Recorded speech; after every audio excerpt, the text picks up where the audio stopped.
Joining me now is cybersecurity expert and San Jose State professor Ahmed Benafa. Thank you so much for joining us.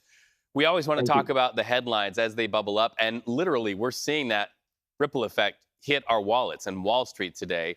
What is this Deepseek, and why is it making such waves? Oh, that's a very good question. It's actually AI disrupting AI. That's what happened. Now, AI, any model for AI built on three things. The first one is the data. The second is the hardware, which is the NVIDIA, and the third one is the algorithm, which is the programming. Now, what happened with this Chinese version DeepSeek, and I used it. I have it on my system. I have it on my phone. It's really similar to ChatGPT. Answers are similar. Even the design is the same. Now, what they have done is they have their programming or their algorithm open source, meaning that anybody can contribute to this to make it better. And that's actually saved them a lot of time and a lot of shortcuts to a better design. The only one in town that is using open source is Meta. They had the Llama is an open Yeah. source, so this is how they managed to get this one cheap. I want to get your take on this because it sort of smacks of the space race between the US and Russia, right? Right. Now we're starting to see this race in the area of technology, especially as it speaks to AI, between the US and China. Do you see those similarities right now in the modern age? Absolutely. I mean, one time they're ahead of us, and one time they're ahead. We are ahead of them. This model, the DeepSeek, is actually something which is built specifically for certain tasks, not like ChatGPT, which is creative, can answer any questions about everything. So they managed to say, okay, not everything the user is gonna ask about it. So why don't we don't have to have all this data, which is really expensive to train, because they train their system. When you're talking about training the system, is using the data to run the program so it answer the question.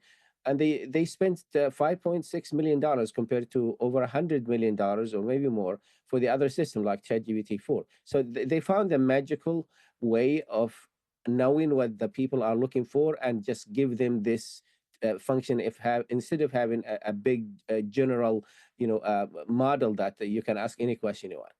Well, last week on CBS News 24/7, I had the opportunity to go live as President Donald Trump introduced three billionaires who were saying they were going to infuse hundreds of millions of dollars into this race for AI.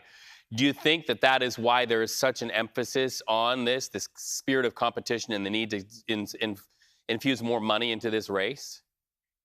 The project, which is Stargate, that's Yep. about $500 billion. That's the up to $500 billion, and it's going to start in Texas and spread all over the country. Now, the goal of companies like, for example, OpenAI or Google or you're talking about Microsoft, is to have the general artificial intelligence. In the case of DeepSeek, they are trying to serve the needs of the market. Like, I ask question, and I even ask the DeepSeek a question: why you are better than ChatGPT for and for less money? And the answer was clear. I am something called small learning, model, meaning I don't, train myself in things that rarely use, only whatever the customers are looking for. This is how they save money. All right, Professor, thank you so much for talking to us. This news breaking today, we know it has great consequence here in the Bay Area. NVIDIA really driving the markets in recent months. And so if there's an effect there, it's something to talk about. We hope to have you back on soon.